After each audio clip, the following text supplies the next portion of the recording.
banyak orang itu mengatakan bahwasanya yang namanya ahli sunnah wal jamaah itu kan dari Imam Asy'ari.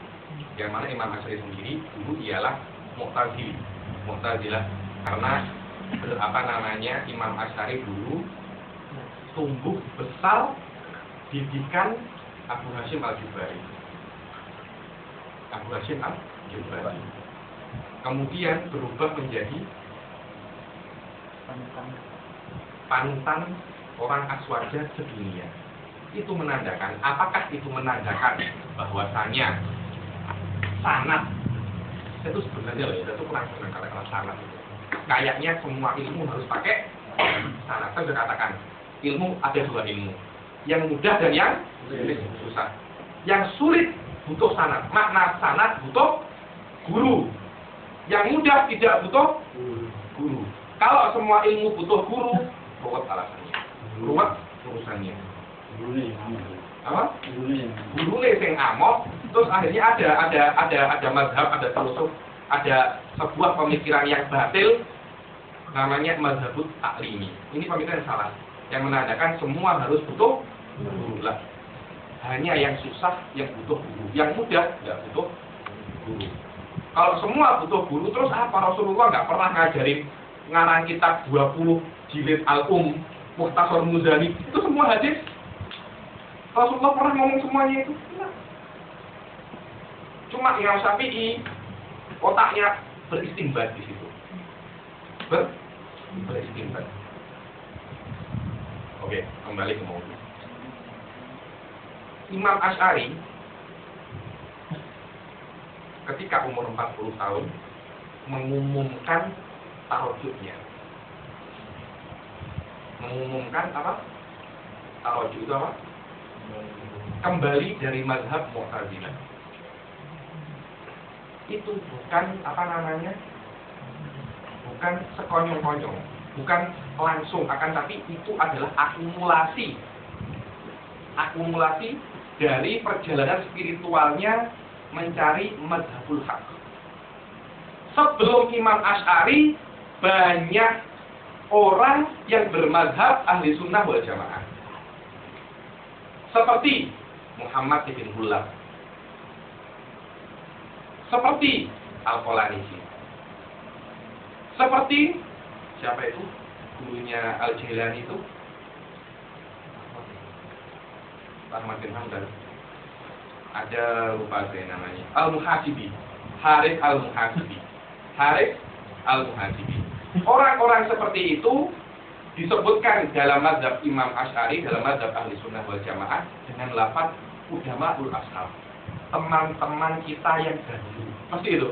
Kalau dalam kitab-kitab itu waqala udamaul ashab. Makna udamaul ashab adalah orang-orang yang bermazhab ahli sunnah wal jamaah sebelum Imam Asy'ari. Mazhab ahli sunnah wal jamaah bukan miliknya Imam Asy'ari.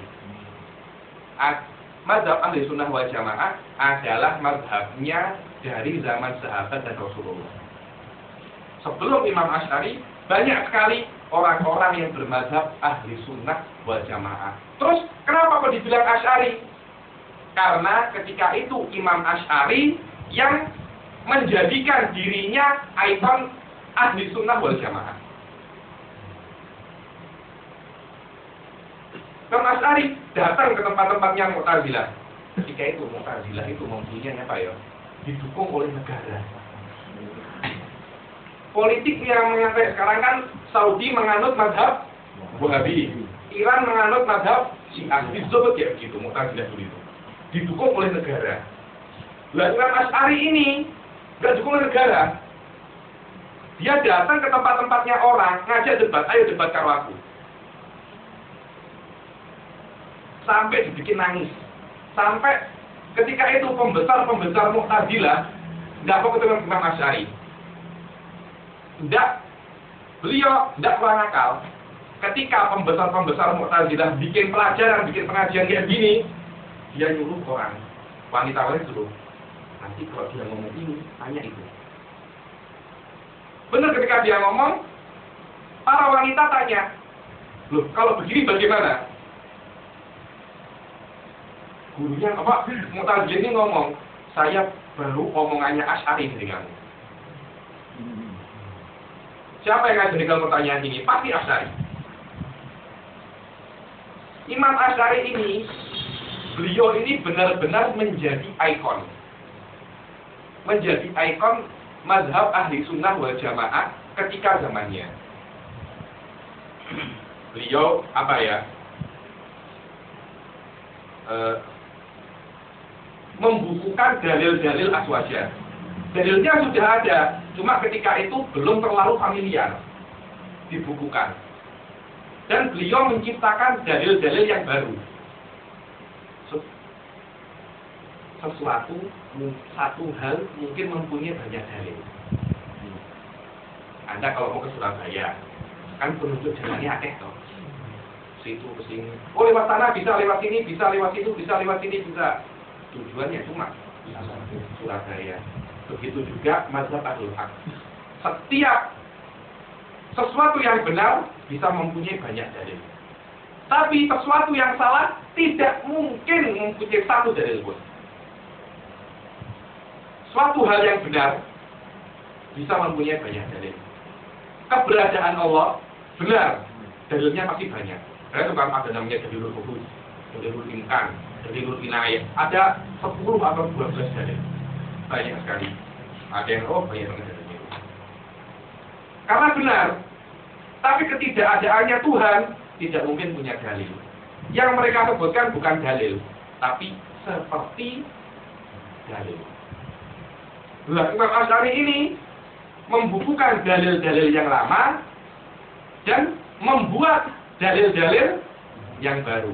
Bukan hanya itu, mempelajari mazhabnya yang salah dan mengcounter mazhab yang salah.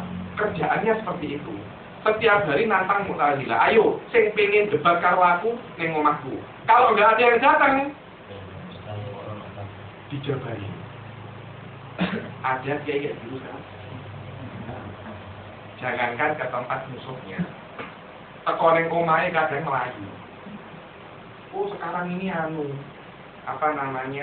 banyak orang yang mempunyai kekuasaan dan mempunyai uang mendukung mazhab yang salah.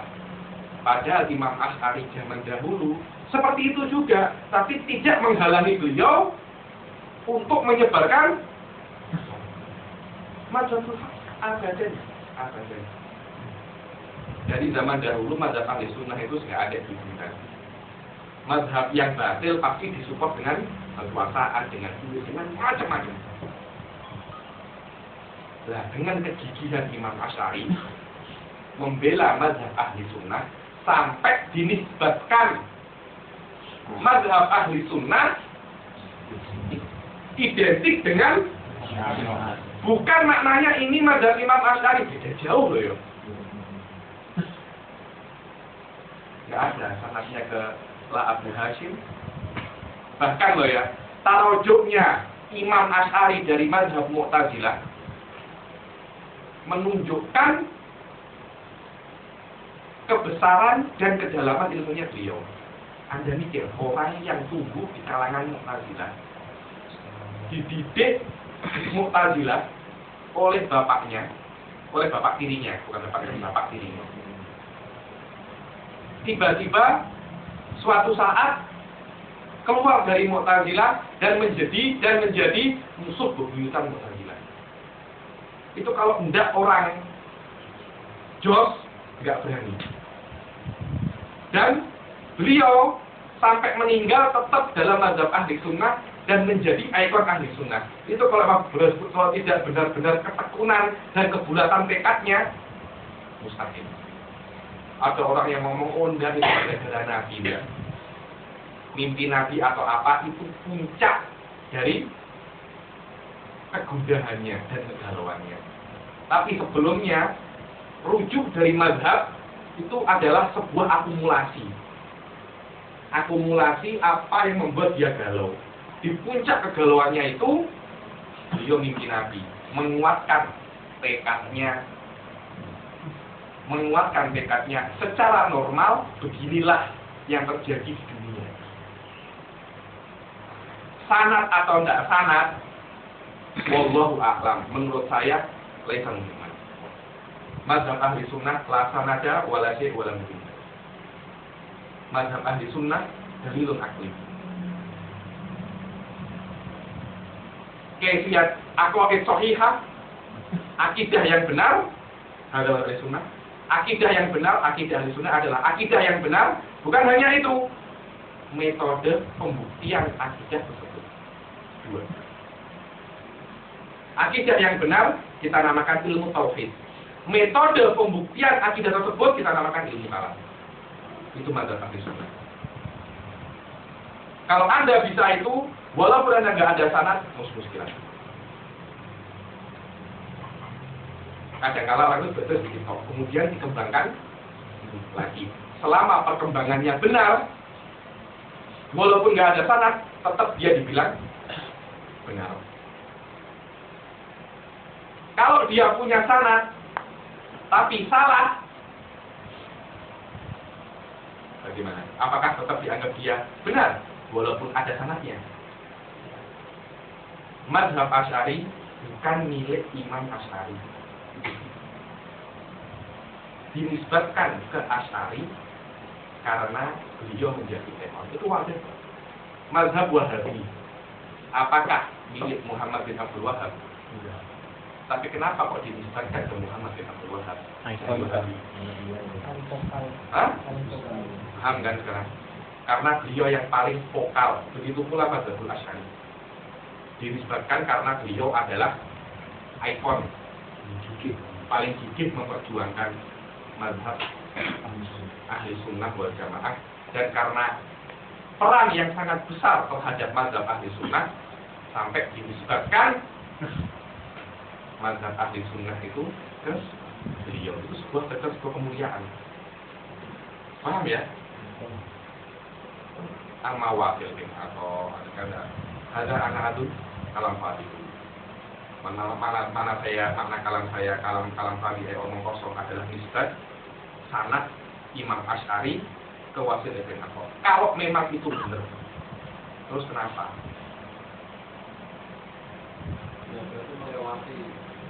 Aman. Kalau memang itu benar, kenapa? Apakah itu membuat mazhab ahli sunnah salah? Paham kan? Sanad atau tidak sanad tidak membuat sesuatu yang benar menjadi salah atau salah menjadi benar. Wallah, mazhab ahli sunnah itu saya bilang mazhab yang paling yang paling realistis. Dari awal Asy'ari salah. Di dalam matan mutun yang paling kecil, kita kalau belajar mazhab ahli sunnah biasanya itu dengan kholidah bahiyah. Di dalam kholidah wa qala Asy'ari kada wa shawab khilafu. Di dalam level kholidah bahiyah, Asy'ari berkata sedemikian rupa, yang benar sebaliknya. Karena tolak ukurnya bukan ini perkataan Asy'ari, akan tetapi ini benar atau Anda punya akal kan? Anda lihat, beda sama Wahabi. Pasti wahada qala Ibn Taimiyah wa huwa shawab. Kalau diprotes, ente ngelawan Syekhul Islam, takut. Apakah gara-gara ini perkataan Ibn Taimiyah ini benar? Apakah sebaliknya gara-gara ini benar Ibn Taimiyah harus mengatakan ini? Ya ini kan makna kata-kata Imam Ali, ikrifil haq ta'rif ahla. Tahu mana yang benar, kemudian Anda ketahui siapa yang mengikuti ini. Jangan gara-gara ini katanya kiai, berarti ini benar, salah balikannya. Kalau kiai dia pasti mengatakan paham kan? Kalau Anda paham itu, Anda akan paham kerancuan yang terjadi di Indonesia.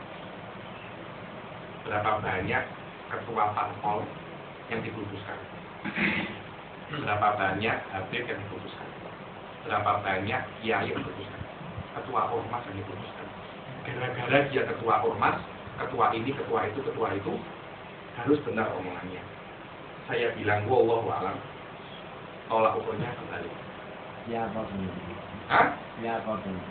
Siapapun, kecuali Nabi. Nabi nggak mungkin salah, maksum. Selain itu, hah? Ada kemungkinan salah. Tapi ada masalah begini. Saya paham bahwa itu meskipun tingkat